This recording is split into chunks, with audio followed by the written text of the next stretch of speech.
Generals gathered in their masses, just like witches at black masses. Evil minds that plot destruction,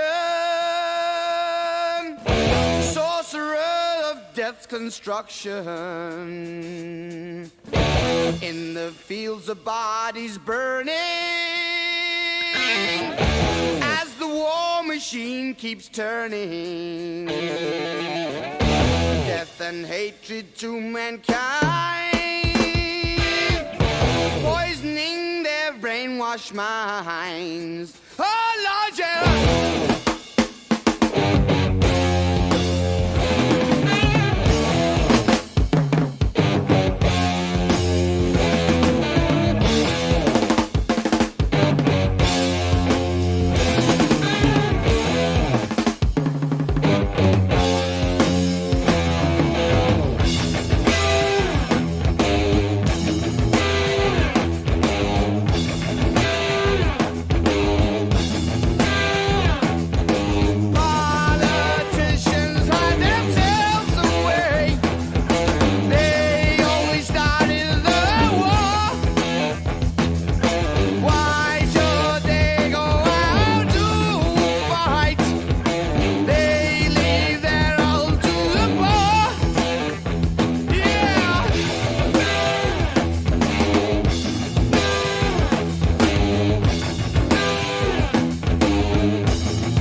The invasion is here, folks!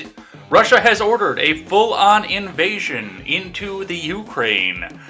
We will talk a bit about what's going on with that, what that means for the West. That's going to be a very important part for us. What the propaganda wants us to believe this means for the West, and everything else that we can possibly find with this. That hasn't changed by the time we got to it, because trust me, I've already added and deleted 5 news stories on either side because they were either breaking now or no longer relevant. So we will do the best we can with the information that we have, and some of it might be wrong by the end of this show. So we will go on. In other news, if we can even get that far, Trudeau revokes emergency powers after Canada's blockades end, so he's finally going to go and give that up. Clarence Thomas's wife is under investigation for a theory that has apparently been debunked. We'll talk a bit about that, and you decide whether it's debunked or not. That his wife has, that Clarence Thomas's wife, egged on the January 6th Selfie Fest. And a Chicago cop pulls over an internal affairs chief's car, and his niece is driving and says, "My uncle's probably your boss, so don't screw with me," as the passenger is throwing several bags of heroin out the side. It is going to be all this and more. You're just mad you can't date me. I am Jay Edgar, and this is Contemporary. Now in darkness, world stops turning. Ashes where the body's burning. No more war pigs have the power. And as God has struck the hour, day of judgment, God is calling.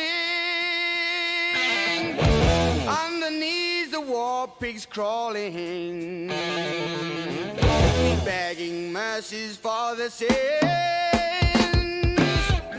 Satan laughing spreads his wings. Oh Lord, yeah.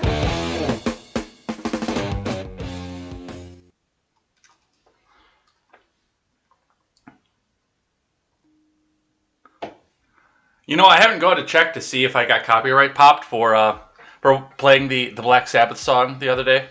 I think I have no idea. I didn't get an email or anything, so I don't think that I got blocked completely. But yeah, I feel like at some point here, especially since we're speaking out against the duly elected honk honk 81 million votes Democratic government of the world, that maybe they don't want to be associated with me talking about them, but I'm going to keep using it until I get popped for it here. I tried to find a copyright-free version, but unless Stephen Ignoramus writes and composes and transposes one here, that's not going to happen. And hey, this might all be over. We might all be ghouls by the end of all this. So, yeah, we're going to get into all of it over here on Contemporary.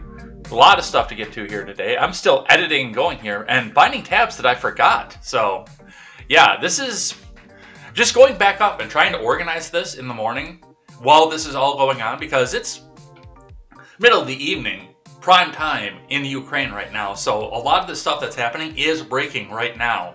And like I said in the opener, in the cold open, a lot of the stuff that we're seeing is probably going to be obsolete by the end of the show. I'm not going to lie. So let's get into it. Let's get started. Let's finish up here. But before we get started, guys, make sure you go check out turnsofpagesproductions.com. We have our start page up right now, as we have for the past few months here, as life got into the way of some of the things that we're trying to do here. But new fundraiser. By the way, good news on the fundraiser front, too. I'll tell you about that in just a second here. But go check out the website. We are currently seeking startup costs to go get that started.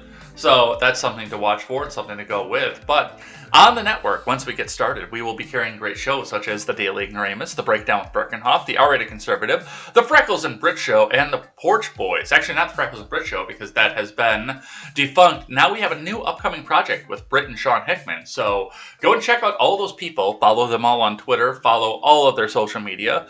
Their Gabs, their Parlors, their whatever the hell else you can go find. Their True Socials, their Rumbles, everything else you can find off them. Go check them out. It's going to be a great time with all of them. And we hope that you enjoy everybody that we have invited to become part of our network and help us bring you news by the common man for the common man. And if you do want to help us out, by the way, bring you news by the common man for the common man. I looked back at the Give, Send, Go, not signed in. And what did I find? My government name has been scrubbed off the top of this. So we're going to get this launched and start to be promoted here. Yeah, I got this up, ready to go, and yeah, they don't have my government name if I'm not signed in here, so we can start spreading this around here. So we've got the Give, Send, Go ready to go. If you guys want to help us out here, we have a goal of $2,000, which, I mean, it's getting to be around tax time, so that's probably, I mean, maybe it'll be tight if you've got to pay in, but if you got a little bit left over on that return, I mean, even $5 helps us out here, so go and check that out, turnsofpagesproductions.com over on Give, Send, Go. It's a really good site, and like I said, I was really impressed by the fact that they called and offered up a prayer to help us get started. I thought that was pretty cool, so go and check that out. Go and help us. I gotta resize the globe. I do have to take some time and do that there, but go check out that site. Go check out the fundraiser. Help us get started, and help us bring you news by the common man for the common man. Looking in at the... I do want to... Well, I guess everything stayed good on the YouTube side because they loaded up my episode. So that's kind of cool here. But also go check out the Rumble page, rumble.com/c/c-1421183. Or we can just put that up in the chat for you guys as well. I'll start to get that into the rotation as well. If you guys would like to go and see what it is that we do over on the Rumble side, it's going to be all the same stuff. You just don't have to deal with the Wojcicki censorship bullshit. So go check out the Rumble page if you want to go see some of the replays. And if you want to see the replays of KTZed Redemption or Contemporary, they'll all be over there. They'll all be gathered up. Like I said, I know that YouTube is easy. The YouTube link is right there on the Twitter, but go and check all that out. That's going to be a great time here. Let's get into the finance right away, which is obviously going to be affected by what's happening in Europe right now. The Dow yesterday the futures were up, obviously, but they tried, and then they dropped, and they tried again, but the Dow dropped down to 33,131.76 throughout the day. That is another 464.85 points down, or they lost just a little bit shy of another 1.5%. I was talking in a Discord call last night, and my assertion was, you know, somebody else in the Discord call said they want to see the Dow drop to 1,500. Oh, I mean 15,000 is what his exact words were.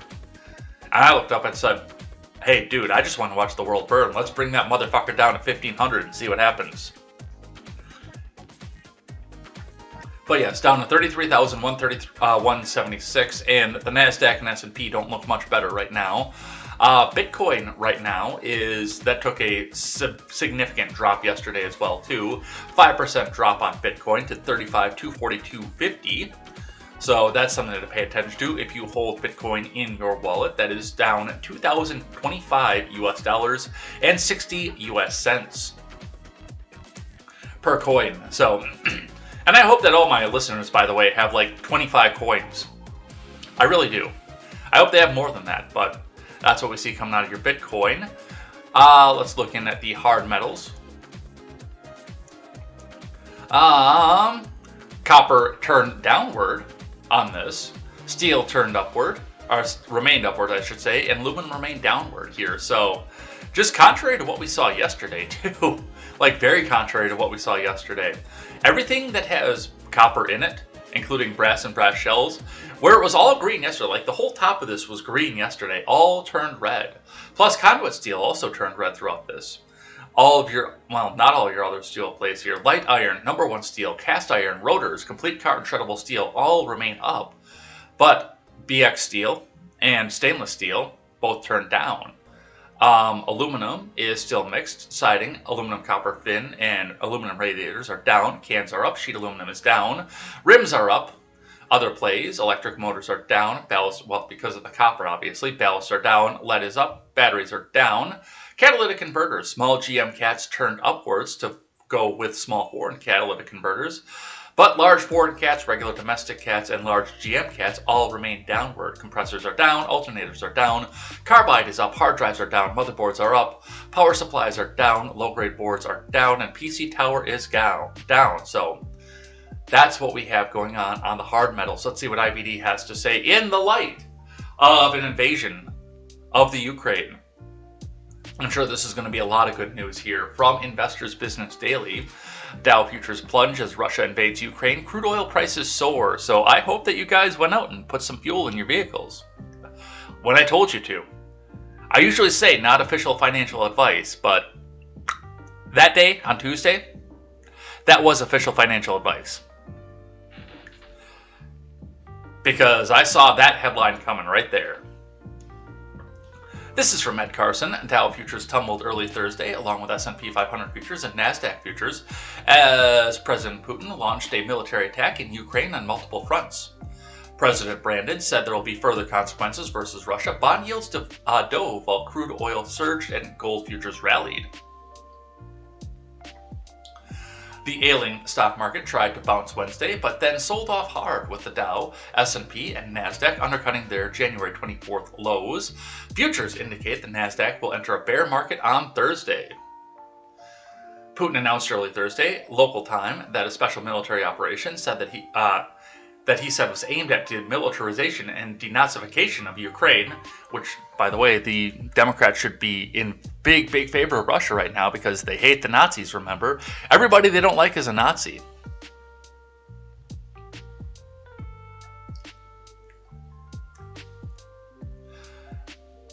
Of Ukraine, Russia said it was using high-precision weapons to strike Ukrainian jets and air defenses and key structure.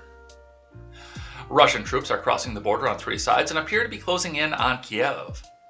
There are already several dozen casualties, if not hundreds. President Brandon says Putin has chosen a premeditated war and vowed there will be further consequences. Brandon said that he will speak to Americans Thursday afternoon. We will be talking more about this later on in everything else. Tesla was at the S&P 500's worst performer on Wednesday, tumbling below 2022 lows after falling to reclaim key support. Recent investors should be already out, but even long-term Tesla stockholders should consider scaling out.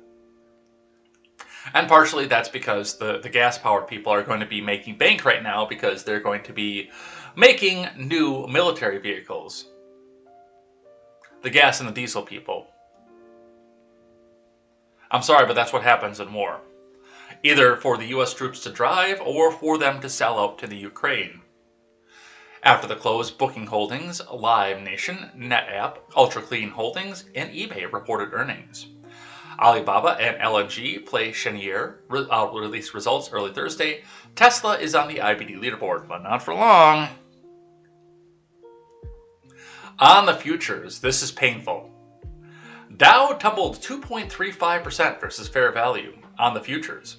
S&P futures retreated 2.5%, and NASDAQ 100 futures plunged 3.2%.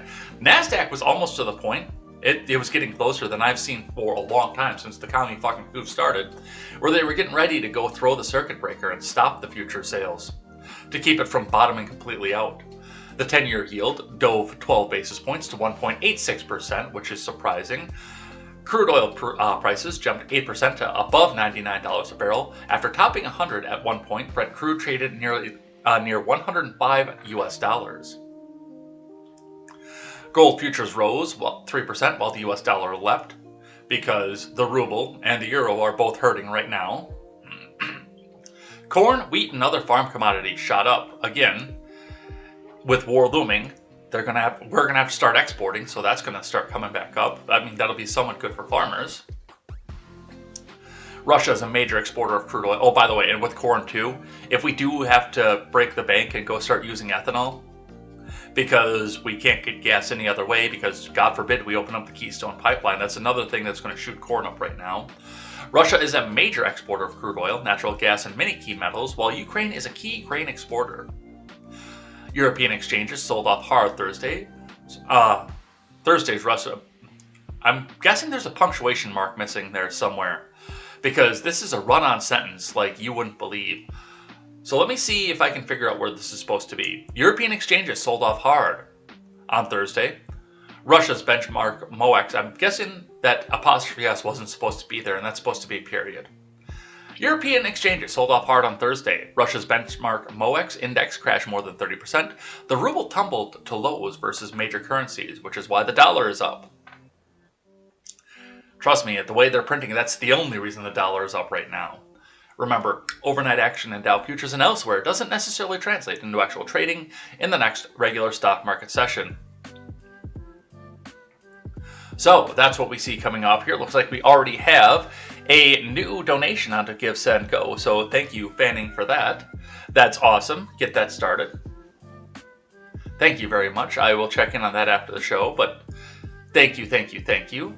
Let's grab one from Market Watch and see what it is that they have to say. The next shoe to drop, the 125-year-old Dow Industrials are on the brink of correction.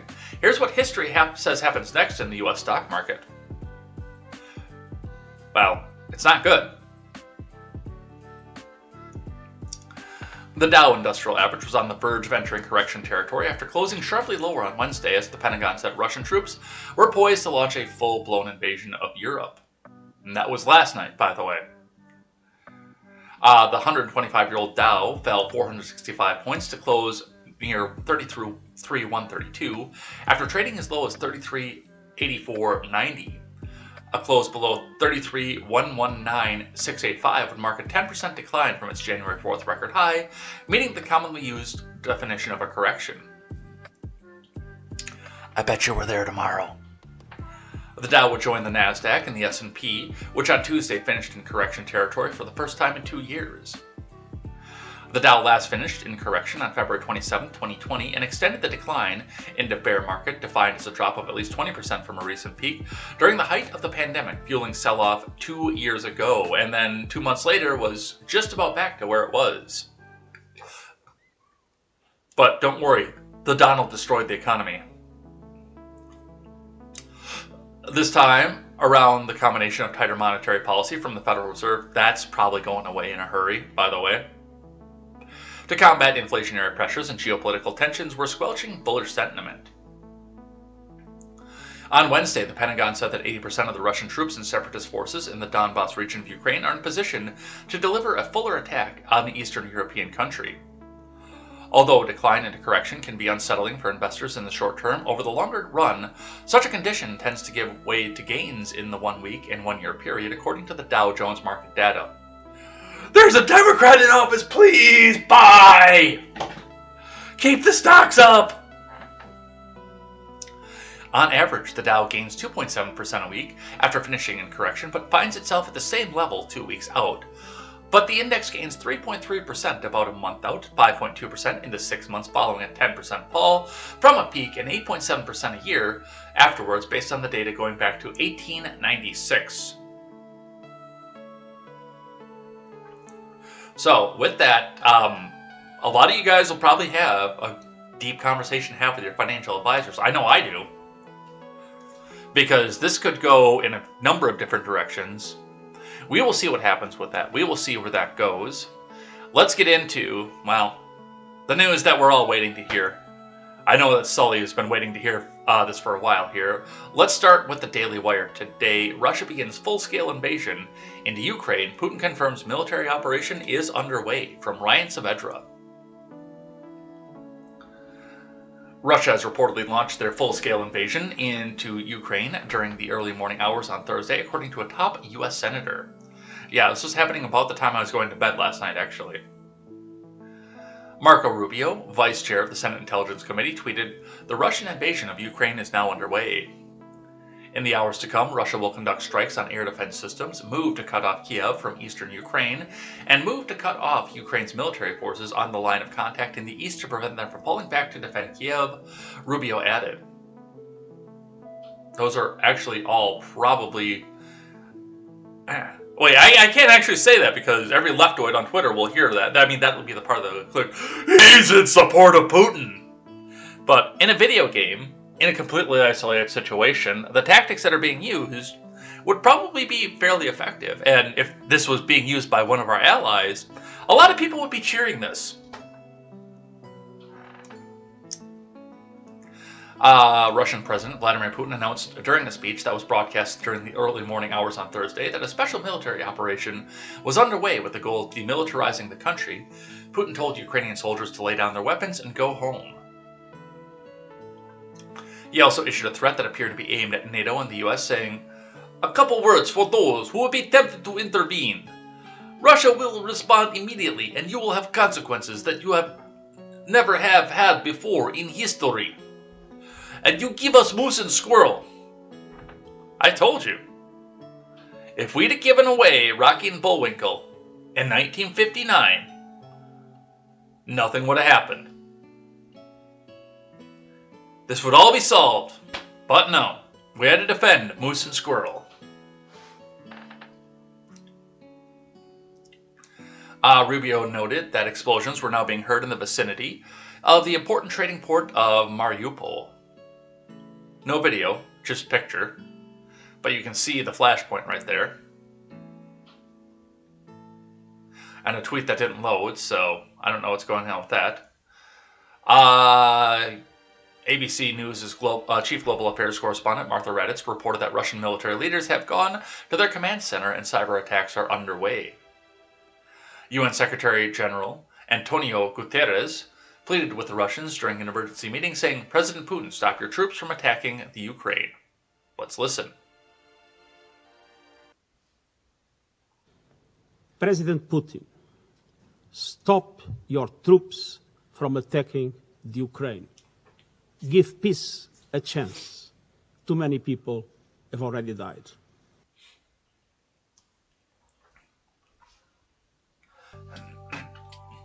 President Brandon responded to Russia launching their full-scale invasion into Ukraine by saying that the world was praying for Ukraine. But I thought that thoughts and prayers were... I mean, they were worthless, remember? That's what your people have told us. "Oh, there's a school shooting. Oh, I guess you better throw up thoughts and prayers." Oh, well, I guess they're acceptable now because President Biden did them. Is that how this works? The prayers of the entire world are with the people of Ukraine tonight as they suffer an unprovoked, justified attack by Russian military forces, Biden said. President Putin has chosen a premeditated war that will bring a catastrophic loss of life and human suffering. Russia alone is responsible for the death and destruction, and this Jill, what's my line? And this attack will bring, and the United States and its allies and its partners will respond in a united, decisive way, Biden claimed, without providing any details because he has none. The world will hold Russia accountable. Come on, man. I'll be monitoring the situation from the White House this evening, and will continue to get regular updates from my national security team, he added. Tomorrow I will meet with my G7 counterparts in the morning, and we'll speak to the American people to announce the further consequences. The United States and our allies and partners will impose on Russia for this needless act of aggression against Ukraine and global peace and security, man. Come on, man. And we'll also coordinate with our NATO allies to ensure a strong, united response that deters any aggression against the alliance. Tonight, Jill and I are praying for the brave and proud people of Ukraine, man. Yeah, those people employed my boy. They gave him, he was a good boy, man. I sure like Bo. So, a few things happening here. Now, I will be the first one to admit, because I always tell you when I was wrong. I didn't see this coming. I didn't think that he was going to go straight in. Now, as far as the peacekeeping troops, I thought that was a stupid idea. But now looking back at it, hindsight, because hindsight is 20/20, I can look back and say, you know, why the fuck not? Why wouldn't he? I mean, this guy has been the scapegoat and the heel of everything in the West for the last 5 years. Especially in this country. Possibly not so much in Europe, but especially in this country. This guy has been the heel of every single thing, every news article. I bet you he sits here and watches MSDNC and just counts how many times his name is spoken. I'm sure he speaks English. Hey, Piotr! Hey, look at this! This man they call Maddow. He say my name again. Ha ha ha! Oh look, they say I put President Trump in. Ha ha ha ha ha! So I mean, why not? And on the top of it too, yeah, okay. I actually don't know what precipitated the border, like what happened over there and why they were lining up on the border. I don't know what precipitated that, because it just out of the blue one day we start hearing on the news, oh, Putin's lining troops up on the border. He's doing military exercises on the border. He's deciding what to do on the border of Ukraine. So that's what happened between, I want to say, May of last year and November, when we started to see the troops line up. I want to see what happened there and what was caused with that. But as far as what we're seeing here, yeah, now like I say, hindsight's 20/20. I can look back and say, oh, well, the West is sitting here. They're telling all their diplomats to get out of Ukraine. They're talking about sanctions if I do anything. They're talking about sanctions if I don't do anything. Why the fuck wouldn't I do anything? Besides, I want to go help out these people who are aligned with my country. And I really want the territory. There are some very few strategic advantages, of course, with the U.S. continuing to try to argue about the Nord Stream 2 pipeline. That's one of them. Even though they won't say a word about Nord Stream 1. Think about that for just a second. Between Nord Stream 1 and Ukraine, that's really the only way to get the oil and the natural gas over to Europe, but we have to pay a massive toll. So there are a few things that are going on with this, but I mean, for the most part, I look at this and I think that the West, especially our country, offered the capital of Ukraine up to Putin and say, like I said before, come here, come on, Putin. Hey, look, it's a nice, juicy chicken Kiev. Don't you want to take a bite out of that? Don't you? Come on, don't you want to take a bite out of that? But that's what we see coming off of that. Let's grab one from The Blaze. World wakes up to all-out war. Ukraine says more than 40 soldiers, 10 civilians killed during ongoing invasion. Putin issues ominous threats to West as Ukraine declares martial law. We'll talk a bit more about the threat. And that's one person that got messed the fuck up. Holy shit. An all-out war is unfolding across the Ukraine as Russian forces have invaded the neighboring country. Ukraine officials say that more than 40 soldiers and up to 10 civilians have been killed thus far in the early hours of the Russian invasion, as the explosions have rocked cities across the Ukraine. In response to the violent attacks, Ukrainian President Volodymyr Zelensky has declared martial law. No shit, Sherlock. Residents have taken to the highways in an attempt to flee Ukrainian capital Kiev, while others have taken to subway stations as fortified improvised bunkers. Ukraine Prime Minister Zelensky, I thought he was president, by the way, condemned the attack. No shit, Sherlock. Noting that Russia is on a path of evil, comparing Russian President Vladimir Putin's attack to that of Adolf Hitler.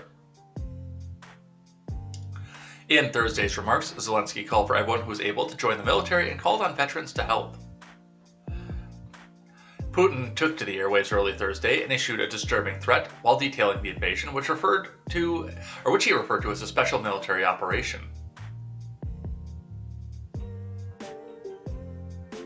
In a series of implausible remarks, he claimed that the two people's republics, Ukrainian regions of Donbass, of Donetsk and Luhansk, turned to Russia with a request for help. In response, Putin said he vowed to demilitarize and denazify Ukraine, which he claimed had been subjected to genocide. Our actions are self-defense against threats, he falsely claimed. We do not plan to impose ourselves on anyone. NATO supports Ukrainian neo-Nazis. Our actions are self-defense against threats. Yeah, I really like the fact that Blaze has to come out and put their editorial on this. He falsely claimed. I'd like to see some evidence with that. Not that I believe it, but this is supposed to, well, it's the Blaze. It's not supposed to be objective, but it's a news site. It should be somewhat objective. And again, I don't believe that this was all in self-defense. I don't believe that for a second. But I just want to put the objectiveness out there and let you guys decide what it is that you believe about this. He concluded, whoever tries to interfere with us, and even more so, to create threats for country, for people, we should know that Russia's response will be immediately, and will lead you to such consequences that you have never experienced in your history. We'll talk a bit more about that later on. We are ready for any development of events. All necessary decisions in regard have been made. I hope that I have been heard.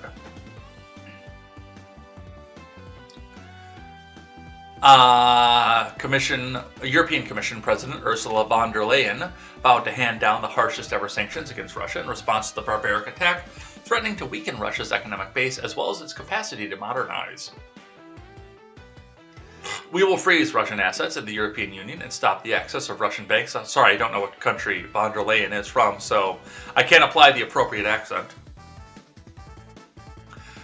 And stop the access of Russian banks to European financial markets, von der Leyen told reporters during the early hours of Thursday morning. We condemn this barbaric attack and cynical arguments that are being used to justify it. She added, these sanctions are designed to take a heavy toll on the Kremlin's interests and their ability to finance war, and we know that millions of Russians do not want war. We will not allow President Putin to replace the rule of law by the rule of force and ruthlessness. Ukraine will prevail. I don't know, dude.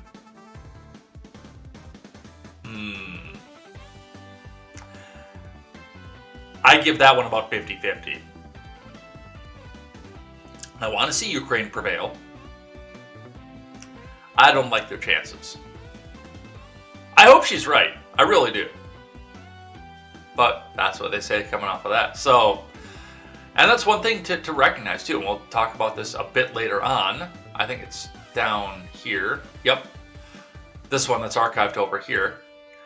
Not only does Russia have one of the largest nuclear stockpiles in the world, but they have intercontinental capabilities as well. So we might be playing Fallout in real life. It might happen. And it all comes down to energy too, because that seems to be the big thing, is how to get oil into Europe and European dollars into Russia. From Axios, Zelensky says Putin has ordered invasion. From Dave Lawler and Zachary Basu. Ukrainian President Volodymyr Zelensky said in an impassioned address on Wednesday that Russian President Vladimir Putin has ordered the invasion of his country, but that if Russia attacks, you will see our faces, not our backs. Which is funny because one of the big pictures that's circulating on social media right now shows a traffic jam. I cannot confirm if it's a current traffic jam, but a traffic jam on a major highway that leads out of the Ukraine. Just saying. Hours later, Putin announced a special military operation in Ukraine in a speech that appeared to serve as a declaration of war. Ukraine entered a state of emergency Wednesday as the Pentagon warned that Russia's preparations for invasion appeared to be complete, and Ukrainian citizens prepared for war. After Putin's speech, explosions were heard in cities including Kiev. In the final hours before the invasion began, Zelensky revealed that he had tried to call Putin before, but had been met with silence. He addressed the Russian people in Russian to make an appeal for peace while acknowledging the need to prepare for war. After Putin's invasion order, the small spark could start a big war and burn everything down, he said, adding, "You are told that this flame will liberate the people of Ukraine, but the Ukrainian people are free." Zelensky said the Russian people have been told that he and his citizens are Nazis, despite the fact that his grandfather fought the Nazis in the Soviet infantry. He said that Russians have falsely been told both Ukrainians hate Russia culture and have no culture of their own. "We are different, but that is not a reason to be enemies," he said. He said Ukraine had never been and will never be a threat to Russia, and while Russia would never allow his speech to be shown on Russian television, the people of Russia need to see it.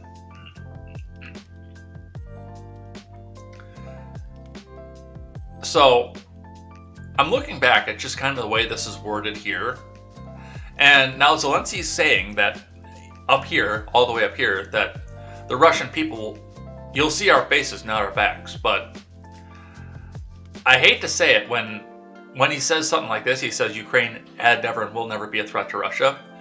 That's kind of him bending down and showing his asshole. I hate to say it. I really do.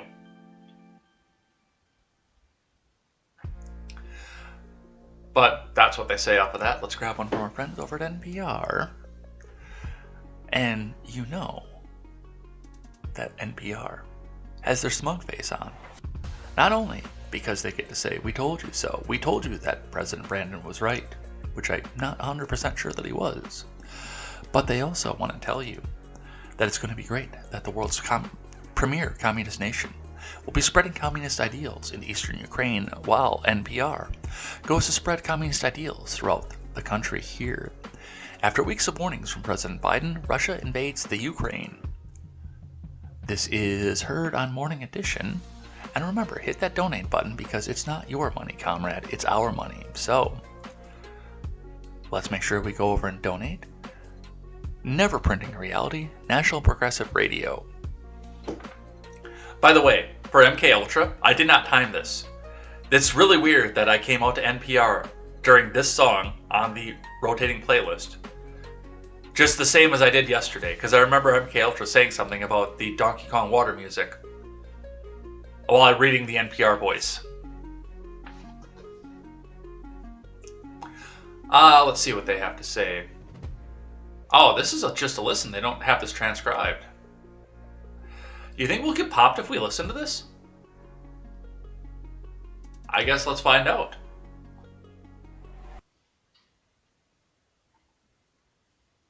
We are joined now by Admiral Mike Mullen, the former chairman of the Joint Chiefs of Staff.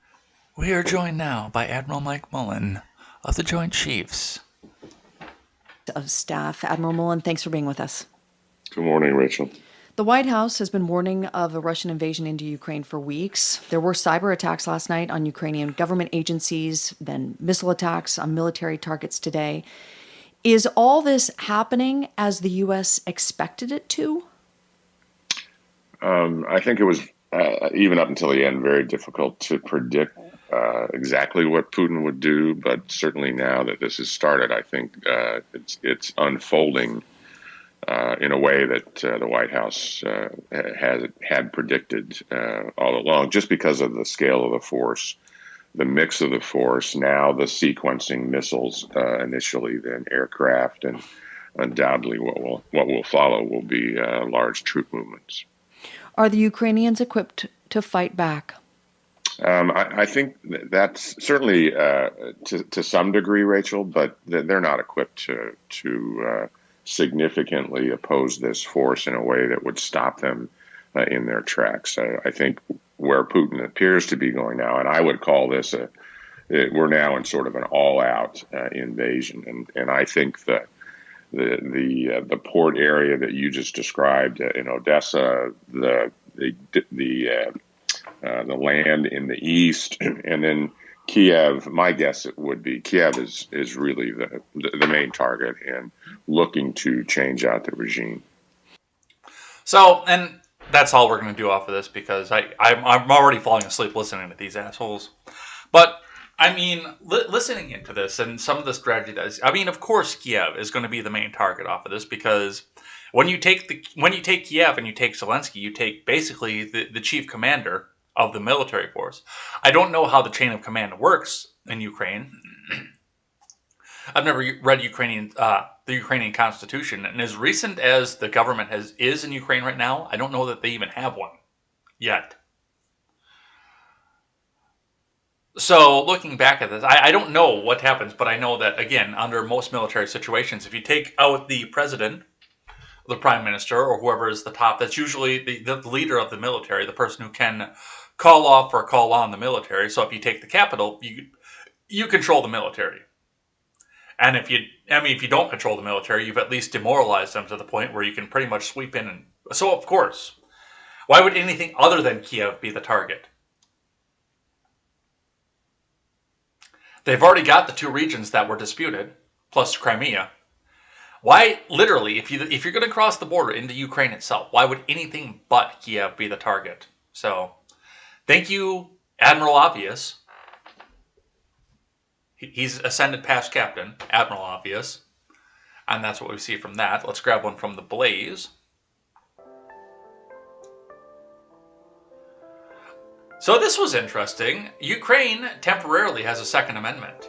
I think it was a little bit too little too late, and I think they should have done this, like, at best 3 fucking days ago, or at worst 3 days ago.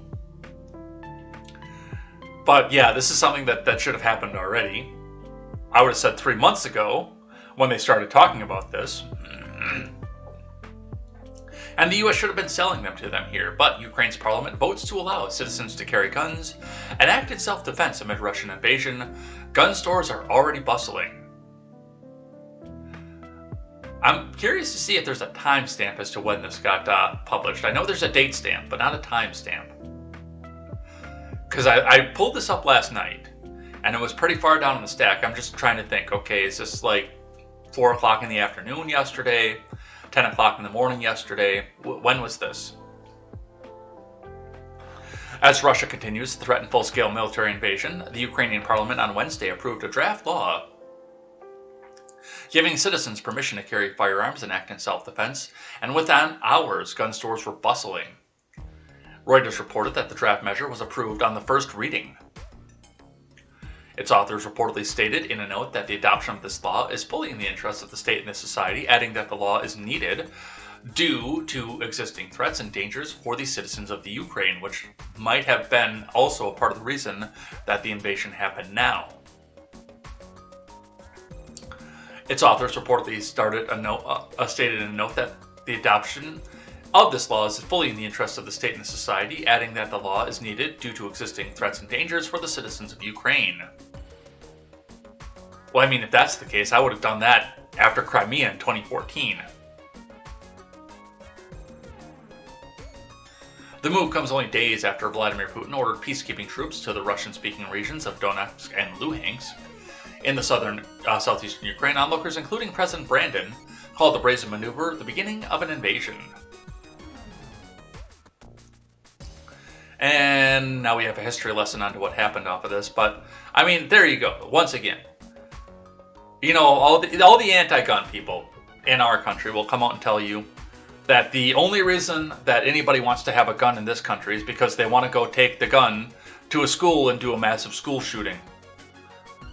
Or they think that their little pew-pew is going to stand up to the U.S. government. Which it will if the government brings the fight to us. If we bring the fight to the government, we're fucking toast. Even though there are more of us than them, they are better at killing than we are. And they know the terrain if we bring it to them. But if they bring it to us,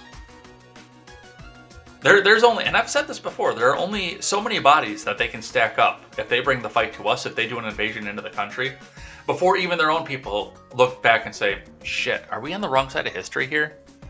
Are we the bad guys?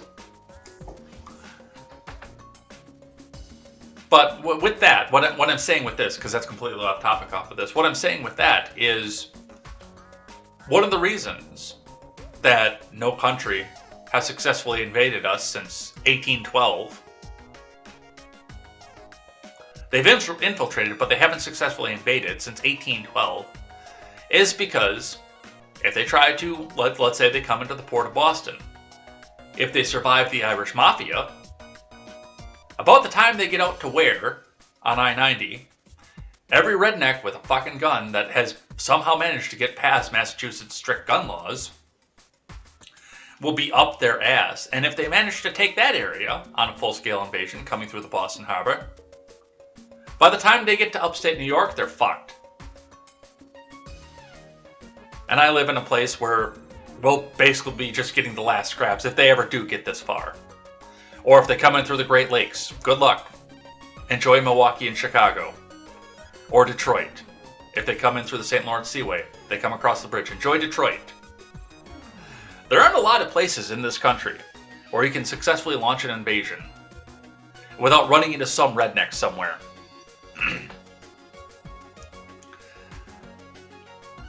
And if they'd have done this in Ukraine around the time of, well, again, Crimea, we probably wouldn't be having this conversation right now.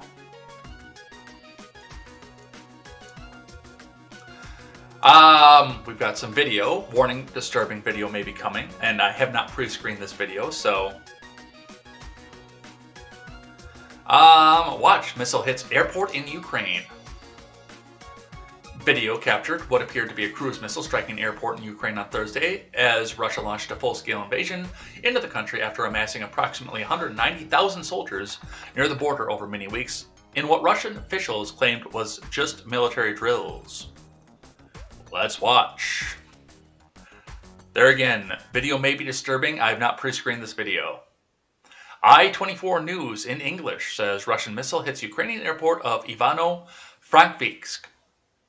Put it, the Ukrainian air defenses. This being footage that just emerged in the moments as we were speaking here. This is allegedly a missile that struck the airport again in Ukraine. This is in Kiev. Okay, so this is after the fact. Reports of a Russian airborne assault on the airports and the seaports. Oh, there it themselves.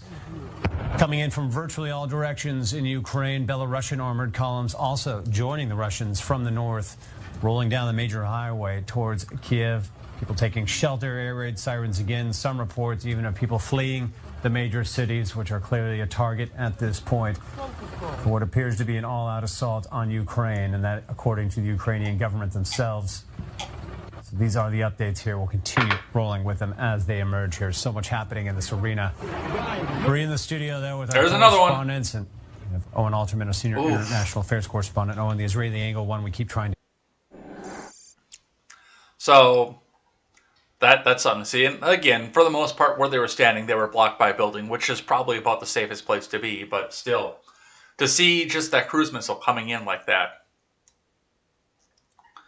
So that's what we see off of that. Let's talk a bit about the nuclear strike, which we've talked a little bit about before. But let's look at a dedicated article for this. Vladimir Putin appears to threaten nuclear strikes if West launches reprisal attacks. From Robert Mednick.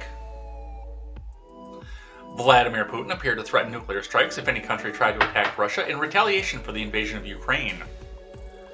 In a chilling warning, the Russian president said that the consequences of any attempt to strike back would provoke a response never seen in history.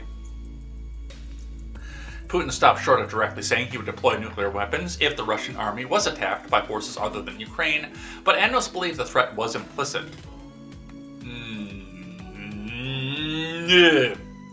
I don't like where this is going. I really don't.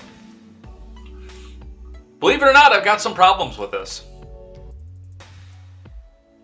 Especially coming in and making the assumption that this is a direct threat for a nuclear attack, because that opens the door for getting other nations other than Ukraine and Russia involved in this. Because we've officially been threatened by nuclear weapons and mutually assured destruction. Unless he comes out and says, yes, I put nuclear weapon in the White House if you come in and help Ukrainian soldiers. I don't like this message getting thrown around. Unless he directly comes back out and says it, because there are a lot of different ways that this could be taken. And they justify a lot of horrifying things. Including a dementia patient with a nuclear football. Keep that in mind. Keep in mind that that is a distinct possibility.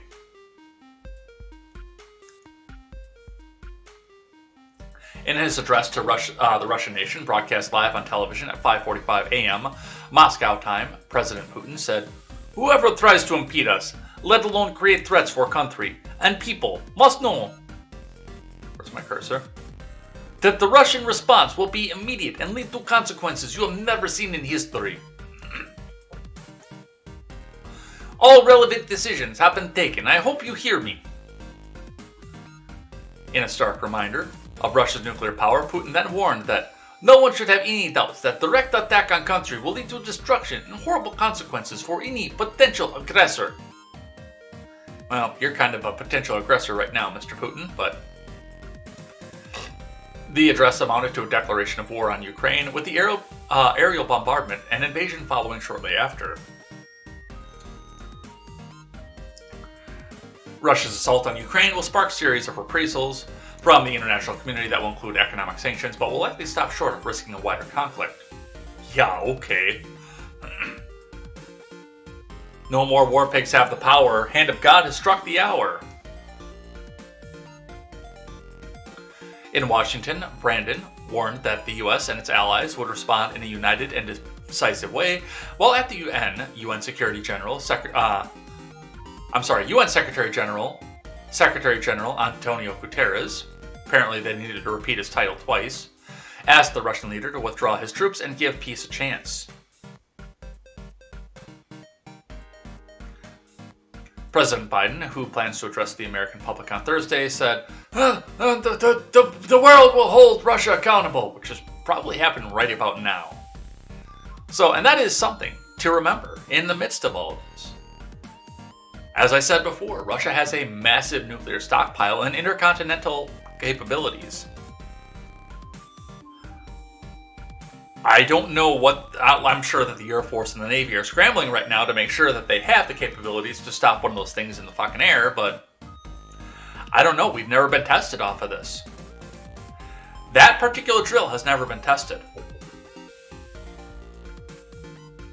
Does that make me a little bit nervous?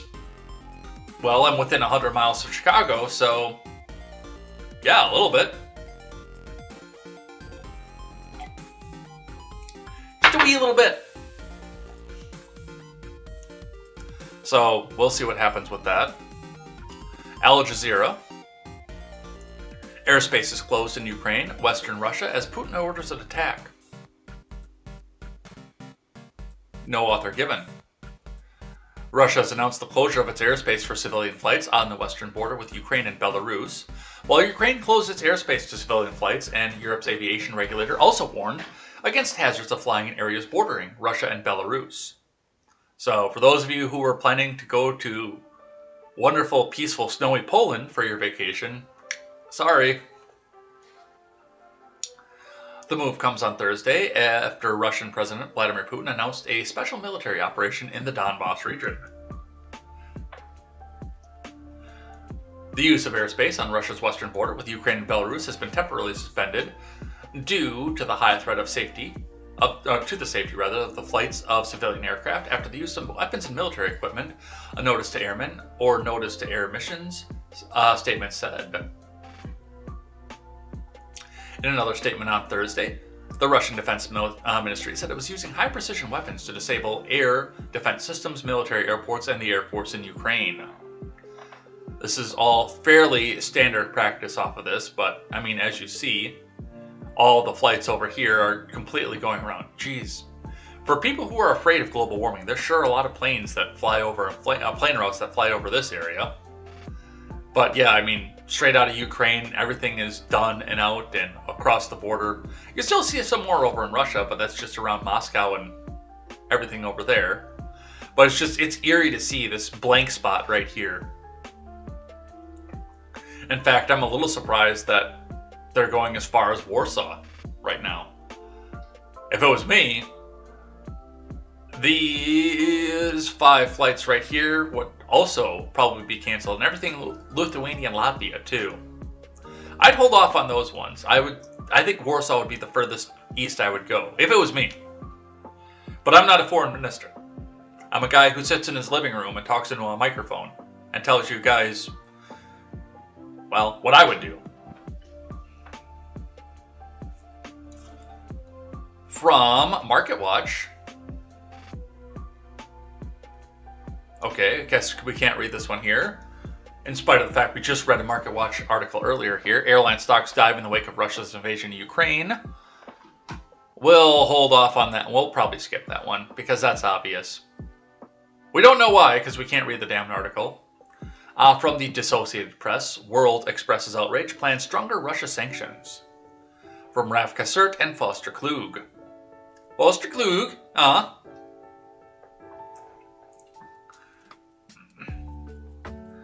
World leaders expressed raw outrage shrouded by an impotence to immediately come to the aid of Ukraine to avoid a major war in Europe, condemning Russia's attack on its neighbors as the European Union and others promised unprecedented sanctions to hit the Kremlin. NATO has moved to beef up its eastern flank facing Russia and planned a virtual leaders summit for Friday after President Putin warned anyone listening that any interference will lead to consequences you have never seen in history. Lithuania declared a state of emergency since the Baltic nation borders Russia's Kaliningrad region to the southwest and Russia's ally Belarus to the east. NATO nations will have 100 jets and 120 ships on high alert as a deterrence. Make no mistake, we will defend every ally against every attack on every inch of NATO territory, said NATO chief Jens Stoltenberg. Which, by the way, would draw us into this if they did move into a NATO state because of defense contracts that we have officially with NATO. So the Baltic states are going to be the ones to watch right now.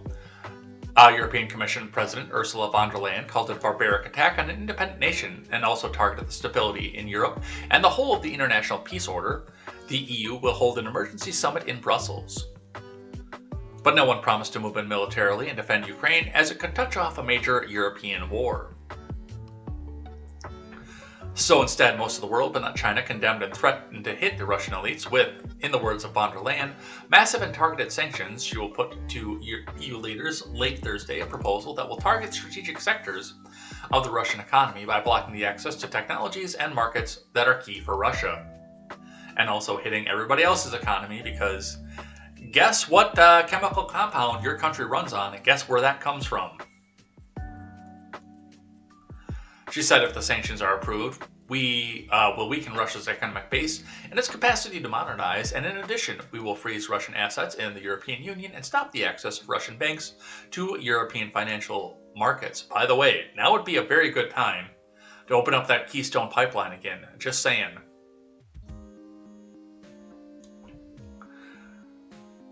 So that's what we see coming off the European front from the Hill. Zelensky, Ukraine cuts diplomatic ties with Russia after invasion. Obviously. From Marine Breslin, Ukrainian President Volodymyr Zelensky on Thursday announced his country was cutting off diplomatic ties with Russia amid the military invasion into Ukraine, according to the New York Times, a former newspaper. Zelensky made the announcement as an advisor that over 40 Ukrainian soldiers had died in the assault and several more had been wounded, notes the Times. The Ukrainian president also put a statement on Twitter condemning Russia's attacks and linking them to Nazi Germany's actions in World War II. Yeah, that seems to be going both directions here because Zelensky's saying that Russia is Hitler and Russia is saying Ukraine is Hitler, so They've taken a lesson from the United States. Everything that they don't like is Adolf Hitler. I wonder where I'm dropping off from, because it does appear that I'm dropping off of somewhere. I'm on DLive. I'm on Twitch. I wonder where I'm dropping off from. I don't know. We'll find out. But yeah, obviously, Russia invaded your country. Do you really want to have a diplomatic tie with them right now? I'm pretty sure that was standard practice. Let's grab another one from the Associated Press.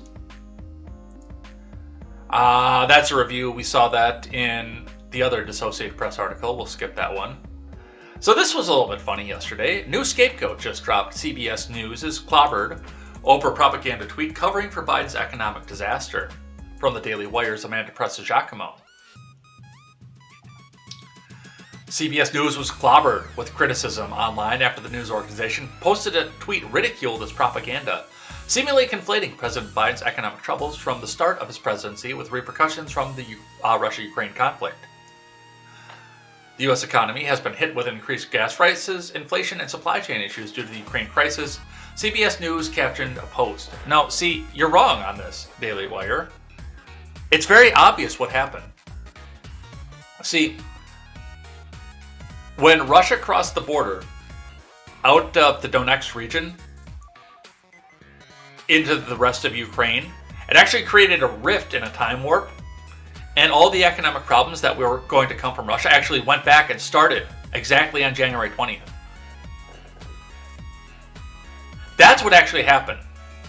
So, no, it wasn't President Biden's failures. You guys are wrong. It was the fact that the invasion opened up a time warp, and now we're feeling the effects of it. So, that's exactly what it is, CBS.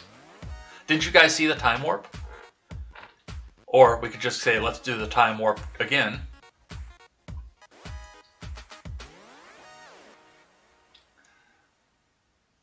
Although many Americans may prefer the U.S. stay out of the conflict between Russia and Ukraine, the brewing violence and political fallout is already hurting their wallets. A piece linked to the tweet reads, gasoline prices have hit 8-year highs, could surge even further in the hostilities, escalate, or if U.S. lawmakers passed another round of sanctions.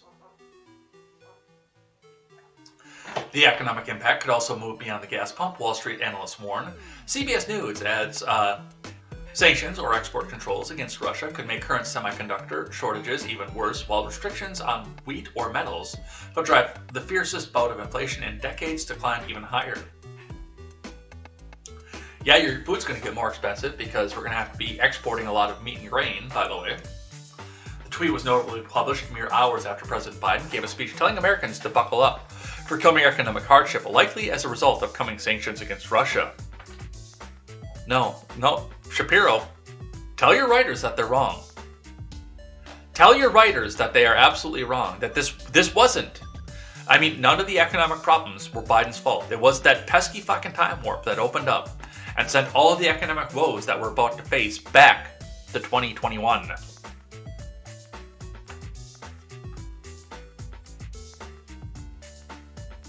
I love the bass line of the song. This whole album, by the way, because I've listened to the whole album by itself. I love the bass line in it.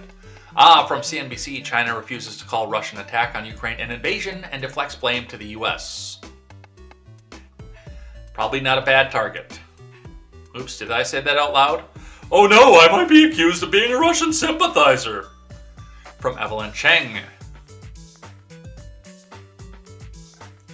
China's foreign ministry spokesperson refused to categorize Russia's attacks as an invasion during a press conference on Thursday. Vladimir Putin announced an attack on Ukraine earlier in the day, and explosions in Kiev and other cities in Ukraine followed. Ukraine's military claimed to be engaged in fighting within borders, and Ukraine President Volodymyr Zelensky described the violence as an invasion to destroy the country. Within hours, leaders from the US, Germany, and the UK and beyond condemned the Russian attack. China's assistant foreign minister, Hua Chunying, was asked by reporters several times whether she would call Russia's attack an invasion, but she repeatedly avoided giving a yes or no answer. In response to one reporter, Hua appeared to express frustration with the question and said, "The US has been fanning up flame. How do they want to put out fire?"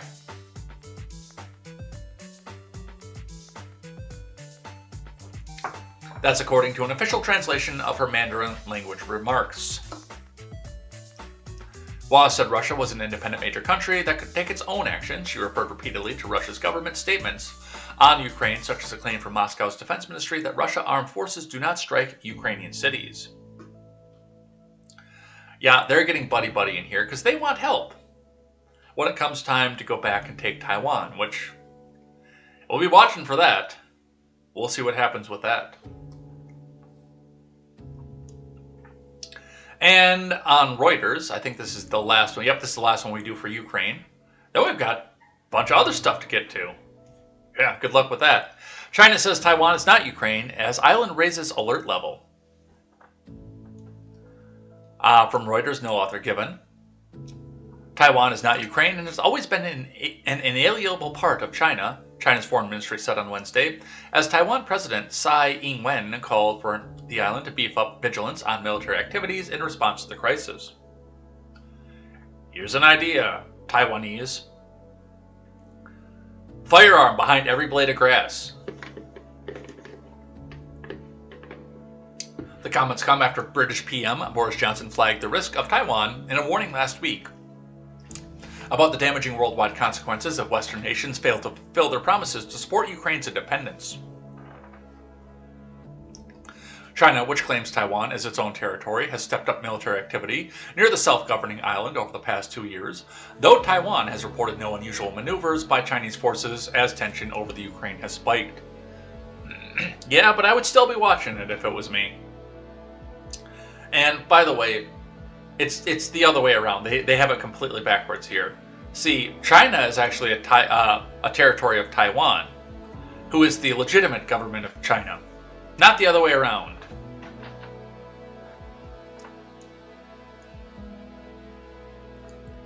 So that's what we see coming off of that.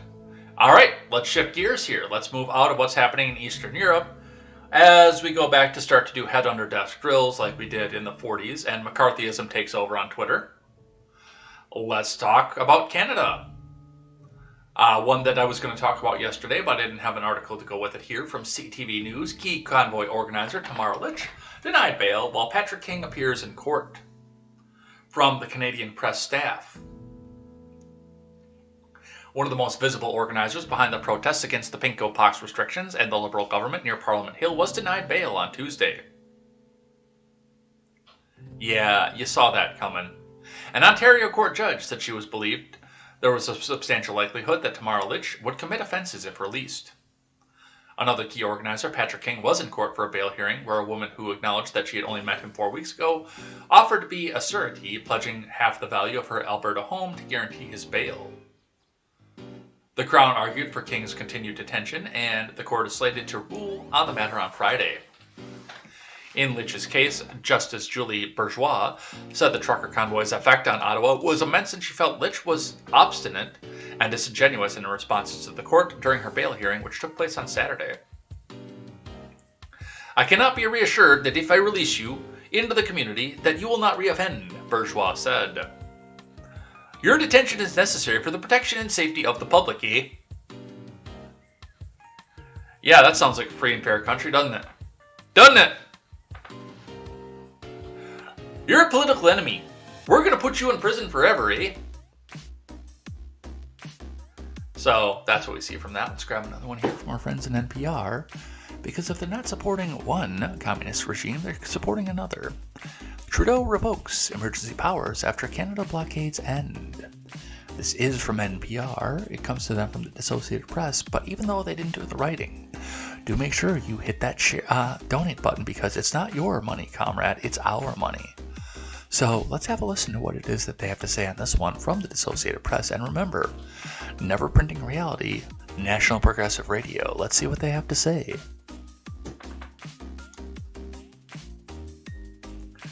Canadian Prime Minister Justin Trudeau announced Wednesday he's removing emergency powers police can use after authorities ended the border blockades by those opposed to Pinko Pox restrictions, as well as the occupation of downtown Ottawa. Which probably tells me that somebody came back to him and told him about the comments in the online chat group about everybody needing to hear their jackboots on the ground and said, "This is going to be devastating to my polls, eh? We need to end this right now, eh?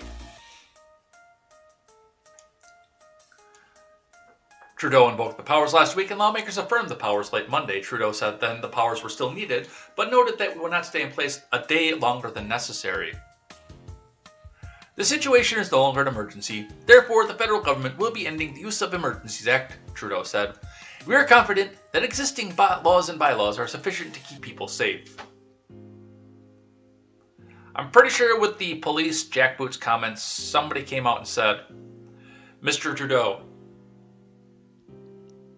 if you continue to do this and stay as an emergency powers dictator with martial law, you're going to be drug out of here by your fucking pinky toes. And strung up in the streets. I'm pretty sure somebody came out and told him that. Whether that's true or not, I don't know. I believe it's a possibility. I believe it could happen. But that's what we see off of that from the Blaze. Coming over to our country. Hundreds cheer on launch of People's Convoy from the Mojave Desert in California on its way to Washington, D.C. What I can say about that is patrolling the Mojave almost makes you wish for a nuclear winter. From Carlos Garcia. Hundreds of people lined up along the highway at a city in the Mojave Desert of California to cheer on the launch of the People's Convoy of trucks and other vehicles on the way to protest the Washington, D.C. Videos on social media showed hundreds of supporters bringing supplies to help kick off the convoy from Adelanto, a small city in San Bernardino County. Many waved Trump flags, anti-Biden flags, and even some Canadian flags in reference to the trucker blockade in Ottawa. The convoy is scheduled to arrive in Washington, D.C. on March 5th, when President Biden will be giving his State of the Union address to Congress. I thought that was the first. I'm going to look into that, because I thought that was on this coming Tuesday, the 1st. In fact, I was so certain of that I'm already scheduled getting ready to go have a live stream of the State of the Union address. Let me look at this, though. I do want to see what's going on with this. That's on a Sunday, isn't it? All right, first things first. Let's go look at the calendar. That's on a Saturday. Not this coming Saturday, but the next Saturday. So there is that aspect to it, if that's actually the case. But I also want to see where this city is.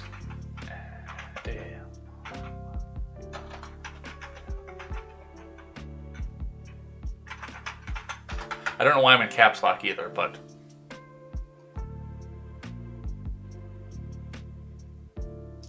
they say it's in the Mojave. I guess I didn't realize the Mojave stretched that far.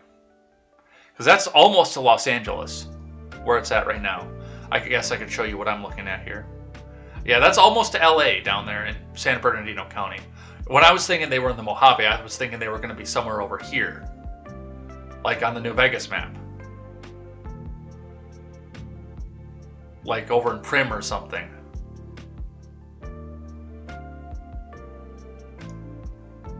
But apparently not. Where's the other town that's over there? Nipton, that's the one. Yeah, because that's the one that we go to. That's like the third city you see in Fallout New Vegas. When you play Fallout New Vegas. And then you go over 164, goes over the Searchlight, where they were irradiated, and Prim is the second city. So that's what we see. And there's Good Springs too, by the way. All the New Vegas stuff. But yeah, they're a little bit further out than what I thought that they were going to be.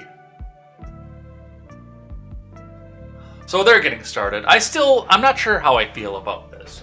Like, I understand the idea of wanting to go and protest the government and wanting to go back and do something in solidarity with the Canadians. I understand all that. But over here, we don't have a federal mandate. If you are under the boot of a mandate in this country, you have a beef with either your state or the individual company that you're trucking to and from, or the company that you work for.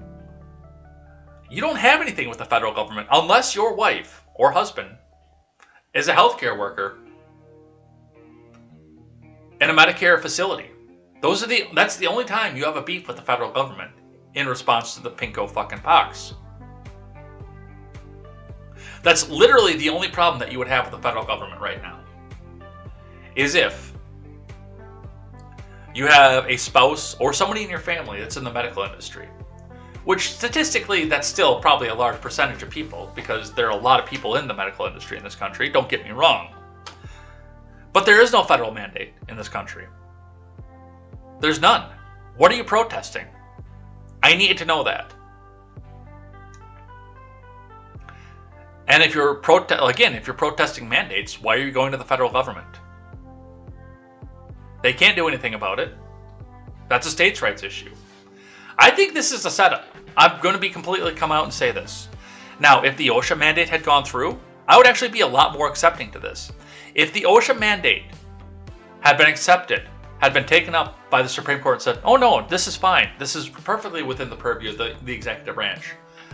I would be accepting of the fact that this convoy was going on. In fact, I would be cheering it right now. But I can't find any reason why they have a beef with the federal government, other than the federal government sucks, but they're specifically talking about COVID mandates, and there isn't one from the federal government except for unless you're a healthcare worker.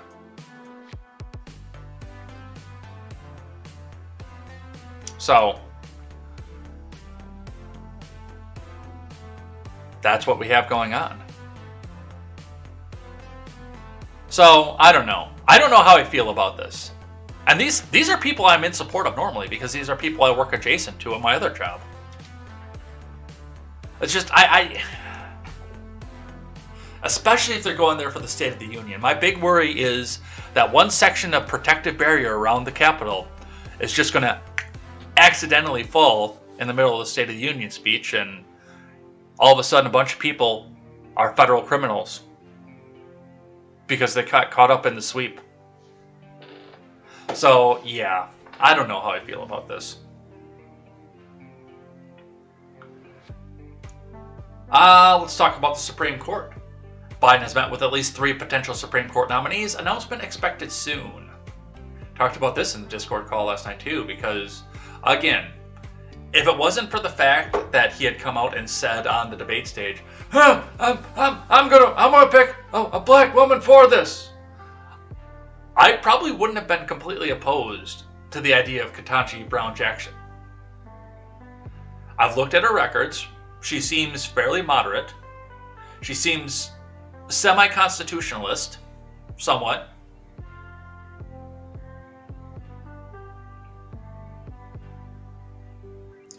But it's the fact that she's being chosen first and foremost for the color of her skin and her anatomy, not her actual judicial record. And it will always make me wonder if there was somebody more qualified to do this that would have been on the short list if it hadn't been for those 2 factors. I actually kind of like Ketanji Brown Jackson. I think that she would make a passable Supreme Court justice. She wouldn't be my first pick. But she wouldn't be at the bottom of the list either. She'd be fairly close to the top, just given her judicial record alone.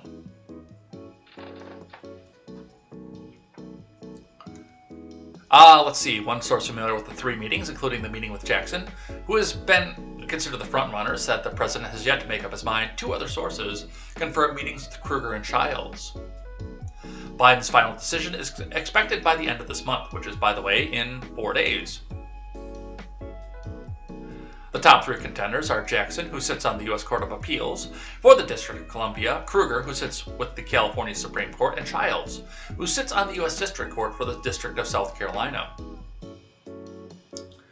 Andrew Bates, the White House spokesperson, declined to comment on interviews Biden has conducted, but said the president continues to evaluate candidates to replace retiring Justice Stephen Breyer. The president has not yet chosen a nominee. Bates said he continues to evaluate eminently qualified individuals in the mold of Justice Breyer, who have the strongest records of intellect, character, and dedication to the rule of law that anyone could ask for, and a certain color of skin, and a certain anatomy, all of whom would be deserving of bipartisan support. He looks forward to announcing a nominee this month. And again, this is the one that we need to pay attention to, because if Mitch McConnell is smart, he will let this go through with no objections, no obstructions, and no problems. If Mitch McConnell is smart and strategic, This will be one of the fastest Supreme Court nominations in history. Because you do not want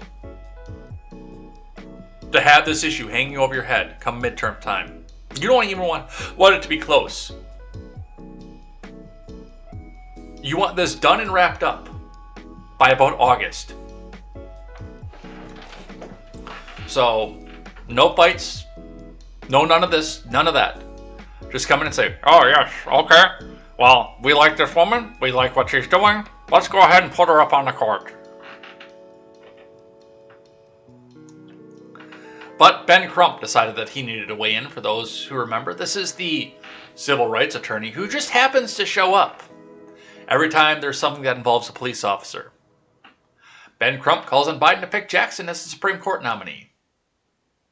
Which again, given her judicial record, I'm actually not 100% opposed to that. From Carolyn Vakil, the only thing that I would say is because of the announcement on the stage. Because of the announcement that he made. I'm gonna pick a black woman, man. Because that's the most important thing right now. She should be expected to redact herself. That's not the word I'm looking for. Recuse herself. To recuse herself from civil rights cases, from affirmative action cases. She should be required to. Civil rights legal hack Ben Crump called on President Brandon to pick D.C. Circuit Court of Appeals Judge Ketanji Brown Jackson as his Supreme Court nominee, saying in a statement that she possesses the educational credentials and commitment required to such a position. He's not wrong, and I don't say that about Ben Crump very often. He's not wrong in this case. There will be no learning curve for Judge Jackson. She knows the law, has educated it as well, and is battle-tested. Jackson has the educational credentials and commitment which put her in an elite with which the court is familiar, having the same credentials as most of the modern justices, if not more, Crump said in an op-ed for The Hill on Wednesday.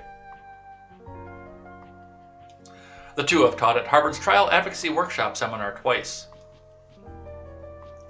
But through it all, she's been an advocate and are proud of our African American community, the civil rights attorney said in his op-ed.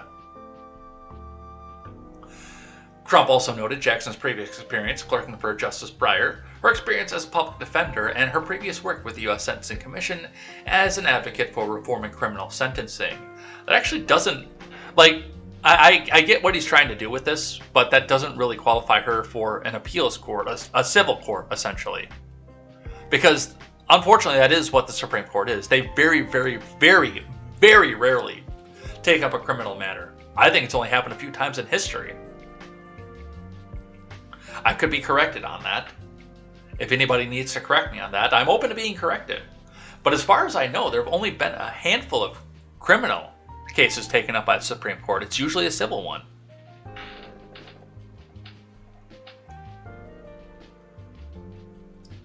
So, I don't know why I agree with Ben Crump, but apparently I do. At least once. Here's an interesting story for you. The two persecutors leading the Manhattan DA's investigation into Trump abruptly resigned. This comes to us from Insider, from Sonam Sheth and Laura Italiano. The two persecutors leading the Manhattan DA's investigation into the Trump Organization abruptly resigned on Wednesday, the New York Times, a former newspaper, first reported. A spokesperson for the DA's office confirmed the resignations to Insider, saying, "We're grateful for their service. The investigation is ongoing. We can't comment further." The resignations from the two prosecutors, Carrie Dunn and Mark Pomerantz, reportedly came after the new district attorney, Alvin Bragg, expressed doubts about moving forward with a case against the former president. The DA's office previously indicted the Trump Organization and its longtime chief bookkeeper, Alan Weisselberg, on 15 felony counts. Trump has not been charged with a crime. But his organization has. Pomerantz confirmed his resignation to the Times, and Dunn declined to comment on the matter. The paper reported that the investigation into Trump has stalled amid Bragg's hesitation to pursue charges against Trump, and that either Pomerantz nor Dunn have questioned any witnesses before a grand jury in more than a month. The first round of charges stemming from the inquiry brought against the Trump Organization and Weisselberg zeroed in on the alleged tax evasion schemes, but the investigation has since shifted to focus on whether the Trump Organization and Trump himself artificially inflated or deflated the value of assets for loan and tax purposes, respectively. The DA's investigation recently homed in on whether Trump exaggerated his financial net worth when applying for loans. His longtime accounting firm, Mazars USA, cut ties with him earlier this month after determining, based on revelations from a separate civil investigation by the AG's office, that 10 years of his financial statements should no longer be relied upon. So this is interesting, and the reaction to this, by the way, is interesting too. So these two DAs have looked at this and said, I don't want to be anywhere near this. This is trouble. This is trouble with a capital T written all over it. But the reaction from leftoids on Twitter has been, whoa, go look into their bank accounts. Look and see if Trump has paid them off. Look and see if they're corrupt. Well, there's a lot of corruption that goes on in New York anyway. If you want to know what I'm pretty positive happened off of this, because they got a new DA into the area. He looked at this and said, dude, this is a political persecution. The AG has told him that he has to go back and prosecute it no matter what. Letitia James isn't going to let him off the hook for it no matter what. So he's got to come back out and do it. But, the people under him are looking at it. No, I don't want to be anywhere near this. And this is, for the most part, this is a political persecution. I bet you that if they went into the finances of almost any big businessman on Wall Street, not just Trump, if they went into any of the finances, they would find the exact same thing. And I'm not saying it's right either. If it's legally criminal, then they need to look into it. But, if you need to go back and shut down all of Wall Street and every other aspect of big business that resides in New York City, Chase, JP Morgan, any of them that are residing in the area, go ahead and do it. Tell your constituents that you need to shut down the economy because all these people were overvaluing or undervaluing their properties for tax or loan purposes. I'm sure that'll go over well. I'm sure that everybody will be in complete support of you as they're lining up for the bread and wondering if they're going to get to eat today. This is a political persecution.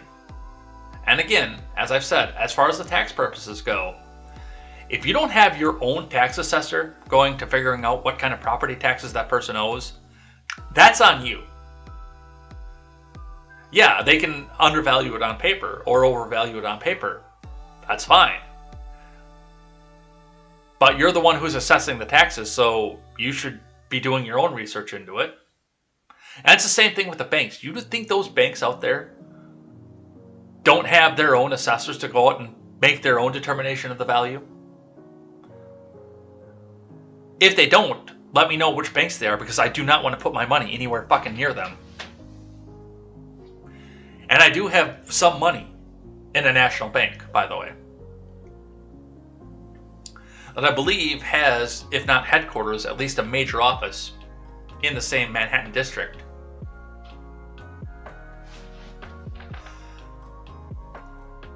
So, yeah, they're gone. A little bit of news from Florida. I know we're running up on the clock. We're over the clock off this point. So, here's one from Human Rights Watch. We're going to listen to this guy here. Florida's Don't Say Gay bill is a step in the wrong direction. Teachers shouldn't fear punishment for celebrating diversity or supporting LGBT kids. Let's listen. Hi, quick question. Do you think it's okay to talk about being LGBT in schools? Well, apparently in Florida, they don't think so. Because a Florida committee just advanced this bill that would limit discussions of sexual orientation and gender identity in schools. The bill for children under the 5th grade, by the way. 5th grade and under. Just so you know. Would outright ban discussing these issues in primary school and then restrict how they're discussed in other grades if they're deemed not age appropriate. But it doesn't specify what age appropriate means or who decides. This sort of ambiguity It says primary school, that's 5th grade and under. Will allow parents to potentially sue their child's schools if they believe these discussions occurred, and it makes it harder to create safe spaces for LGBT students. But there's more. The bill also requires school personnel to notify parents if there's changes in students' mental, emotional, or physical health or well-being. On the surface, Well, no, we don't want to be able to tell the parents because we're the state. We're raising the kids. We've read the whole bill on this program, all 4 pages of it. I read it for you verbatim. And yes, there was a lot of legalese there. And yes, I did comment on the same thing he did, the ambiguity. But we went, a few of you guys went up and did research and clued me in on what they meant by primary school. He just wants to say ambiguity so he can say, we're going to ban this in high school. this seems reasonable enough, but in reality, it's likely to limit the ability of teachers and counselors to be a confidential resource for students, especially LGBT students who may not feel comfortable or safe asking their family questions about sexual orientation or gender identity. If you want proof, HRW documented how curricular restrictions harm LGBT youth in the U.S. Yes, we will go to a far, far left progressive leaning source that is going to be completely objective about a bill that's been introduced by Republicans. Not only does this bill prevent students from accessing information essential to their health and well-being, it also sends the message that being LGBT is inappropriate or wrong. Teachers shouldn't fear punishment for celebrating diversity, and kids should know that being LGBT is okay. So, a couple problems that I have with this. First and foremost, as I said, if your school is keeping a secret from your parents, you've got a bigger problem. And the fact that so many people like this want the state to be raising the kids instead of the parents, and don't want the parents involved in any of this. Yes, there are parents who are going to be problematic about this. There are. And we can pull social work into this and figure out what the best solution is off of this. But to keep a secret like this from parents, no. No. But of course, this is going to get propagandized out because this is a DeSantis bill. Let's read one from the Tampa Bay Times. Latest proposed change to Florida's Don't Say Gay bill riles Democrats. From Jeffrey S. Solachek. An amendment to Florida's so-called Don't Say Gay bill is sending outrage over the measure to a new level ahead of a floor debate in the House set for Tuesday. The proposal by bill sponsor Rep. Joe Harding would alter a section of the legislation that initially offered protections to students who confide personal information in school employees and who might face abuse, abandonment, or neglect if parents were to find out. He would add language requiring staff to withhold any such information from parents, disclose it within 6 weeks of that decision. Harding R. Williston did not respond to calls or text messages seeking comment. His amendment is one of many that will be debated when the bill hits the House floor on Tuesday. House leadership has scheduled 2 hours for members to talk about the measure and another 3 hours to review an equally controversial proposal relating to lessons about race and diversity in schools. Organizers on both sides of the issue have been flooding the lawmakers' email inboxes expressing their views on the topics, which have gained attention nationally. House Bill 1557 aims to prevent instruction about sexual orientation and gender identity in elementary schools or at any grade level when a lesson is considered not age appropriate. The bill does not define terms such as age appropriate. It would allow families to sue schools over perceived violations, which again, you still have to have a judge that's sympathetic to your case in order to get anywhere from that. There is another step to this process, but they're not going to tell you that. They're just going to say, oh, they're going to go back and sue school. Opponents quickly attacked the latest recommendation addition to HB 1557 over the weekend. Listen, there's no good form of this bill where it's a good bill, said State Rep. Michael Grieco of Miami Beach Democrat, who calls himself a vocal straight ally of the LGBT community. Cringe. But it seems like every time I look at what's going on, it gets worse. Look, here's the thing.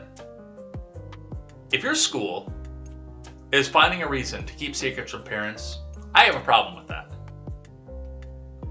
The parent is the primary charge of a child, whether it be the foster parent, the step parent, the adopted parent, or the biological parent. That is your first primary charge of care for a student. First.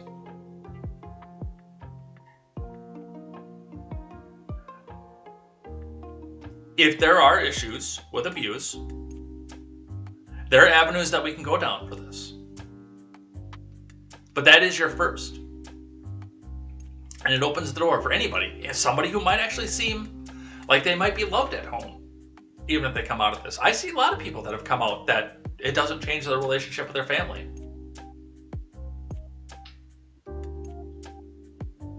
Even though on the front side, it seems like it might.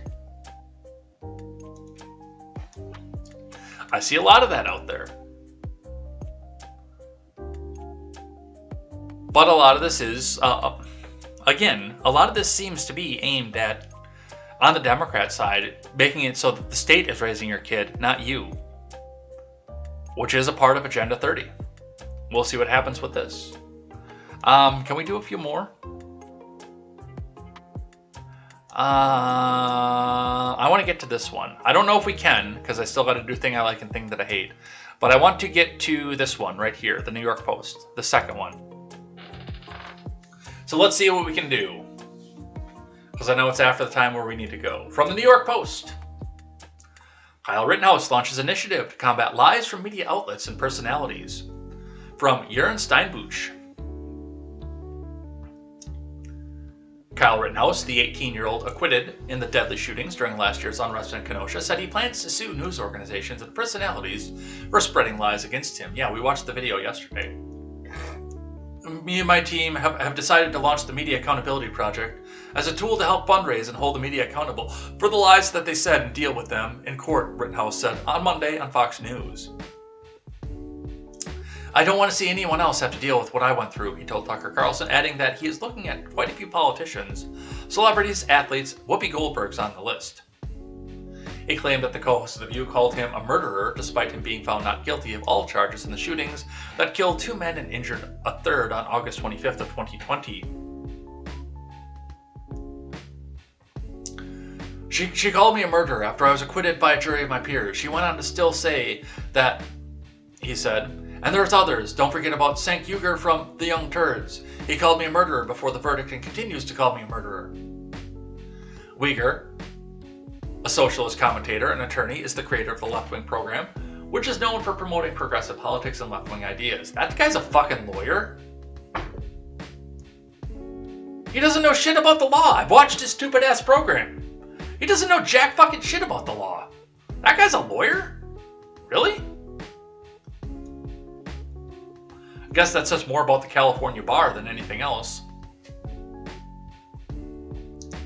Rittenhouse added, "We're going to hold everyone who lied about me accountable, such as everybody who lied and called me a white supremacist."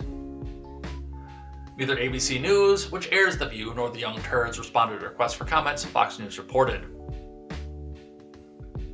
Well, good. Let's see. A man is shot in the arm, with the explosion still going, by the way, during the unrest.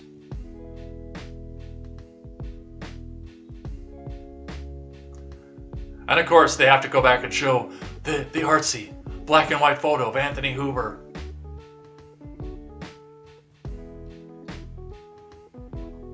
So good. Let's see where that goes. From the Blaze.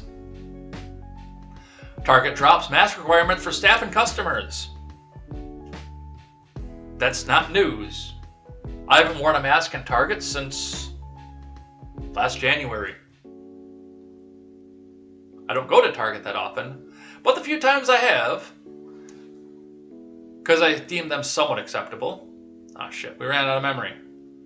The few times I haven't worn a mask. And nobody questions because of the long hair, by the way, over whether or not I'm vaccinated or not. Because I usually wear it down, too. The only reason it's up right now is so it doesn't get in the headphones. Our retail giant Target has dropped mask requirements for staff and customers, according to NBC News, which reported that the company confirmed to the outlet that the policy took effect on Monday. As pinko pox continued to decline across the country, or because it became politically inconvenient, don't say that out loud, Target will not require our U.S. team members or guests to wear masks as local regulations allow. The company's website states, "We will follow all state and local safety regulations and encourage our team members and guests to consult the latest public health guidance, get vaccinated, make decisions to keep themselves and their families safe." But no more requirements. It's almost as if it's an election year. From CNBC. This was funny. U.S. Postal Service moves ahead with plan to spend billions on gas vehicles. From Emma Newberger.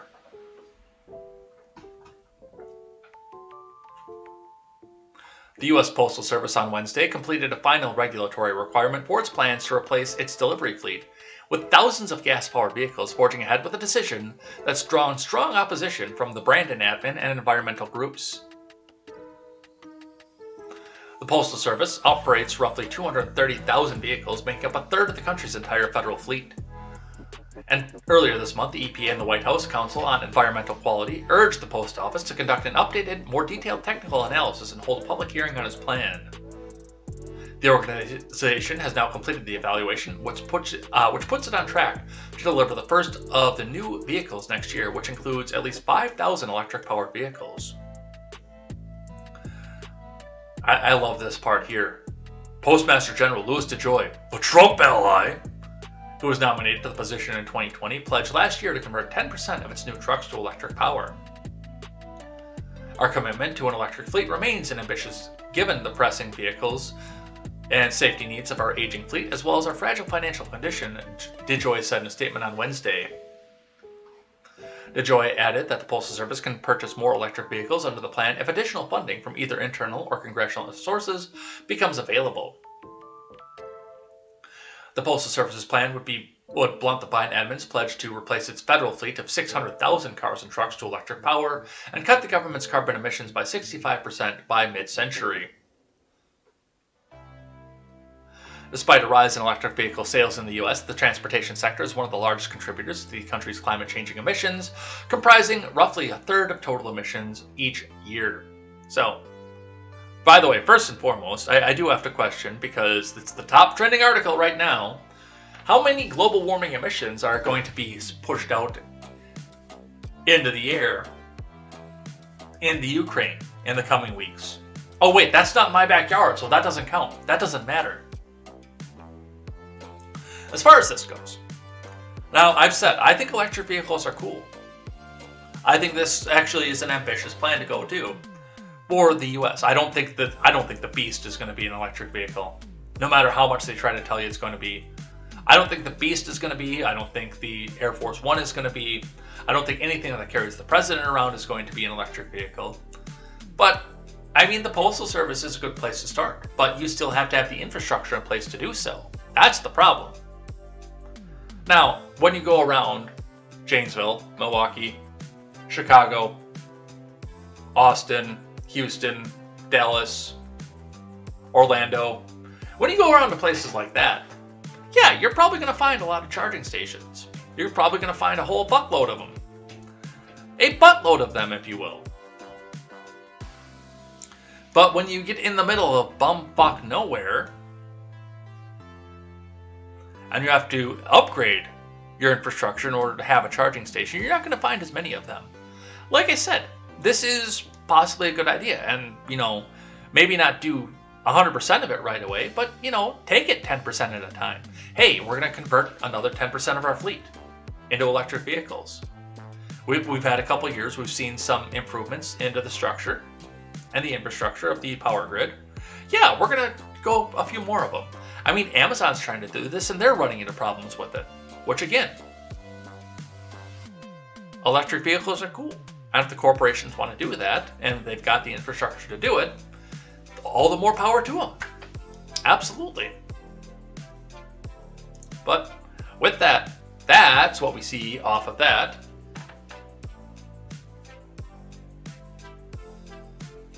Let's see, DeJoy's plan for the postal fleet will drag us back decades with a truck model that gets laughable fuel economy. Really? 22 in a commercial vehicle is laughable? We may as well deliver the mail with Hummers, Adrian Martinez, senior attorney at Earth Justice's Right to Zero campaign, said in a statement. Yeah, oh yeah, that's completely the same idea. You get a Hummer that's specifically made to burn through gas because the rich people that can afford the goddamn thing don't care about the fuel costs and they want to laugh at the peasants who do have to pinch pennies for gas. Versus a commercial vehicle that usually gets 22 to 30 miles to the gallon. Yeah, that's an apt comparison, you cocksucker.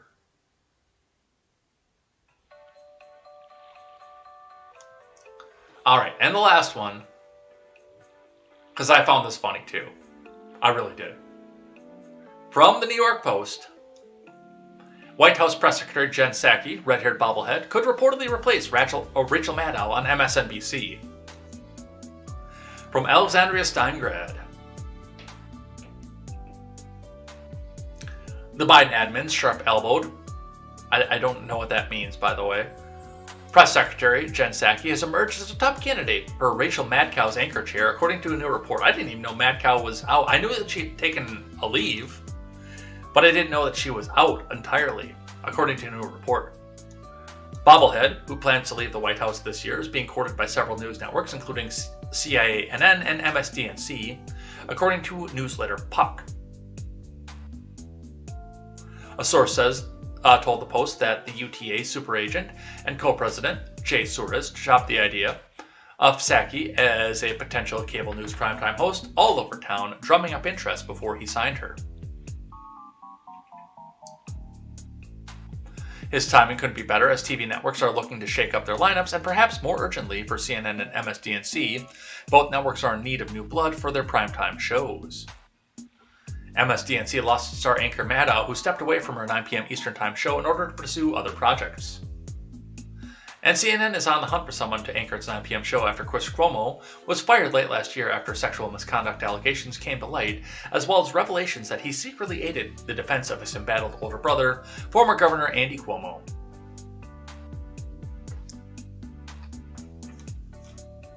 The embattled network is looking to sign talent for its upcoming streaming service, CNN Plus. With the buzz that Bobblehead, a rising star in the Brandon admin, was on the market, CNN interim co-president Amy Entelis and CNN Plus programming head Rebecca Cutler rushed to D.C. for a top-secret and mission-critical recruitment assignment, Puck reported. So they're going to give her a news show. Why? I don't know. She's not good at it. I actually questioned Kayleigh McEnany becoming a member of Fox News, too, to be completely honest. She's not good at it. Well, Kayleigh was somewhat good at it, but still. I mean, come on. But that's what we see off of that. Red-haired bobblehead on MSDNC. So that's what we see off of that. And we are going to have to get to the rest of this tomorrow. But before we do, actually, I want to do 2 things that I hate. So we're going to do a thing I like and 2 things that I hate. So we're going to take this. This is translated from an Italian website. From Domus, thing I like today. The DeLorean is coming back as an electric car. I'm probably not going to be able to afford one of these, but I think that this is pretty fucking cool. The owner of the DMC brand has promised a full reveal of a new electric version of the sports car from the 80s. Production will start in Texas before the end of 2022.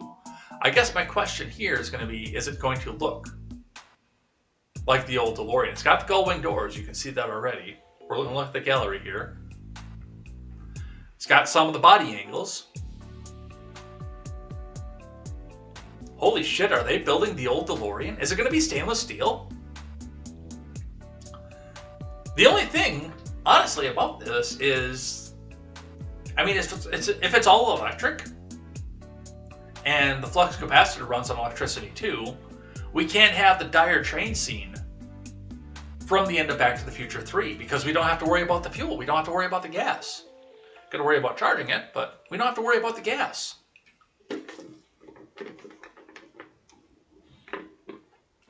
I mean, even before I read a word of the article, this thing looks fucking cool.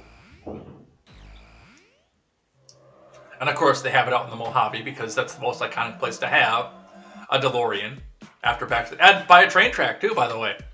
I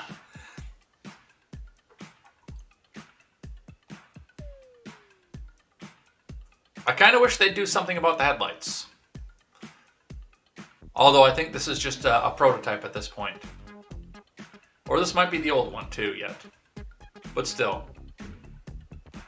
I hope they don't screw this up. I hope that, maybe a little bit of modern styling on the front for the LEDs and whatnot. But other than that, I really hope they make a real DeLorean.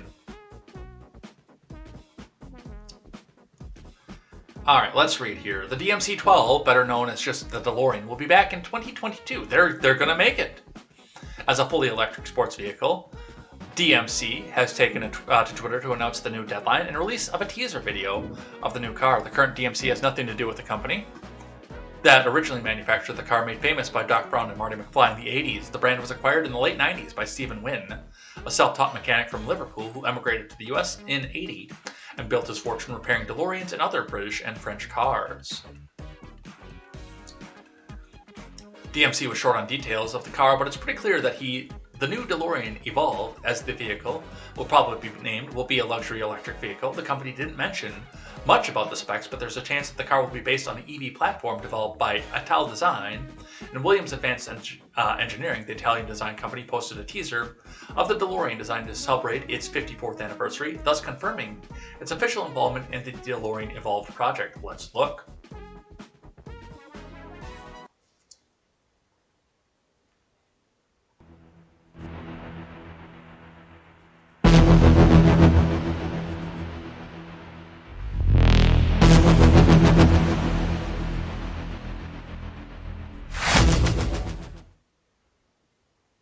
So, I want one.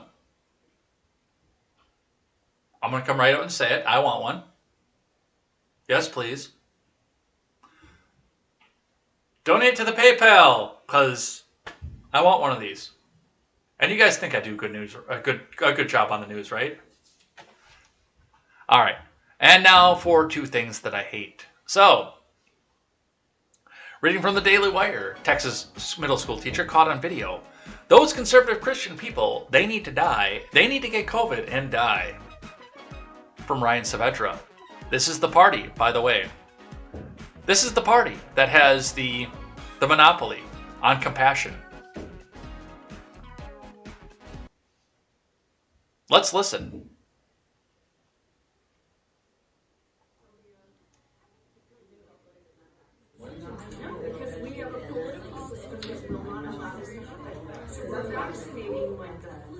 Hold on, let's back that up a little bit. Because we have a political system that will not allow us to happen. So we're vaccinating like the flu, which is, if flu vaccine that you want, but you don't tread on it. Yeah, I think we need to put it. I think it needs to be put in. That's very liberal. It would have to be immediate. If we had done it immediately, it already be gone. That's what's frustrating. The rest of our life is impacted because of politics, because of conservative. I'm telling you, I'm going to see my boyfriend. Oh! Oops, shit. That's not what I want. Go away, because that one's not copyright free. I kind of liked at the end of this too, because the other teachers, they don't want to be a part of this. You can tell. Because listen at the end here.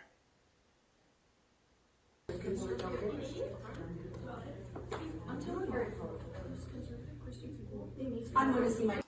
This woman is here trying to change the conversation, because there might be cameras everywhere. There absolutely might be.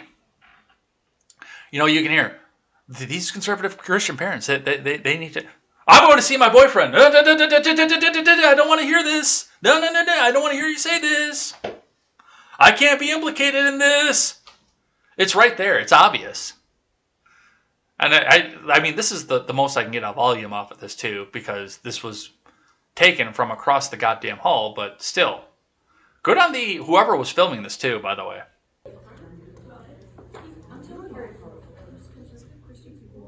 I'm going to see my boyfriend. Oh!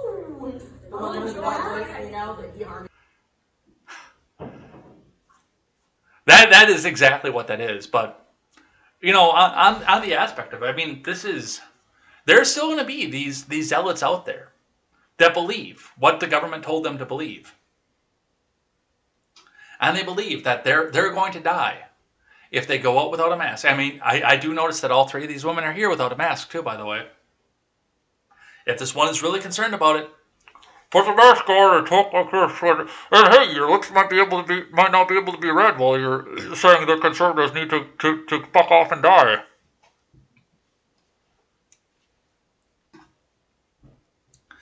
But yes, there are still people out there, and there are going to be forever, because there are people that got into the cultism of this.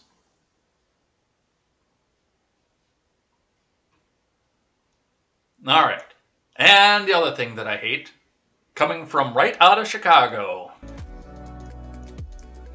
From the blaze, Chicago cops pull over the internal affairs chief's car. Niece behind the wheel reportedly says, "My auntie's probably your boss," after passenger tries ditching 84 heroin packets. From Dave Urbanski.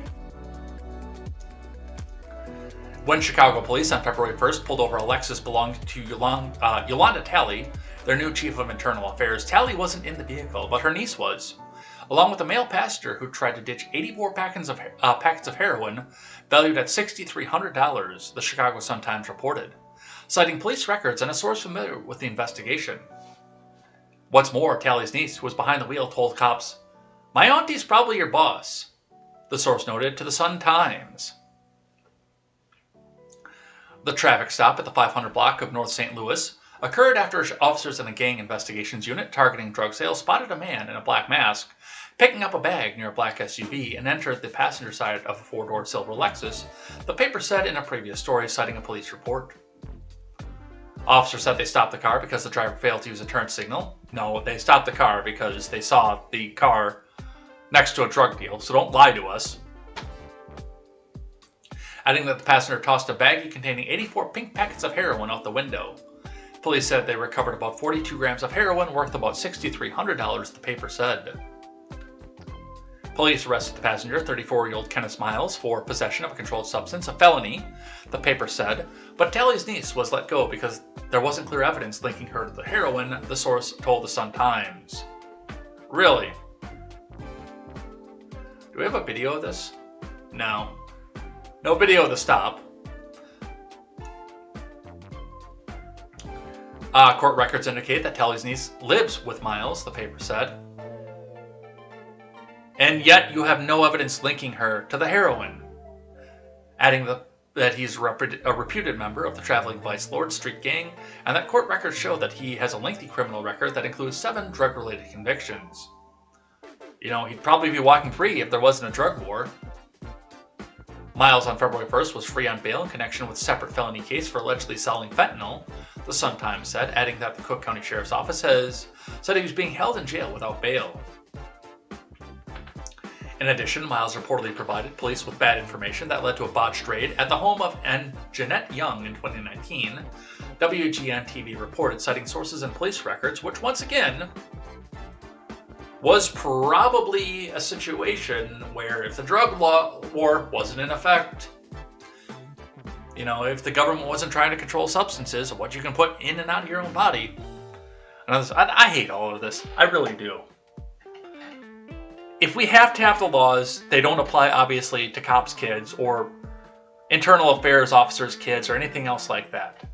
I say we just get rid of the whole goddamn thing and be done with it. Let the people put into their body what they want to put into their body, and when natural selection takes effect, we'll have a stronger gene pool.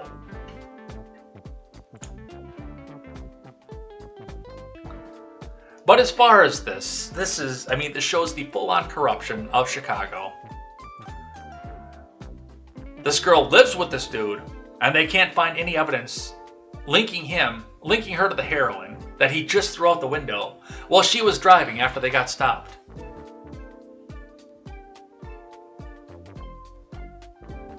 I am so glad I don't live in Chicago.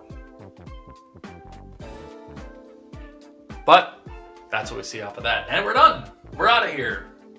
I am sufficiently black-pilled. That must mean it's after 9:30.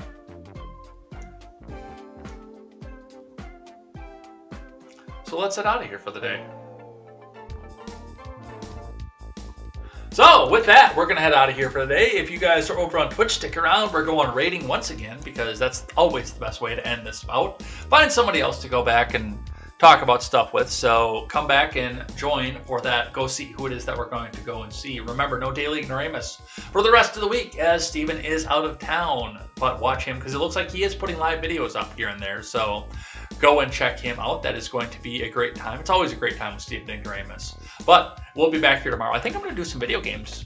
Well, that'll be on Saturday, but we'll be back here tomorrow with more news and more headlines. And by the way, if you are lurking, get a message in so I can say thank you at the end of the day.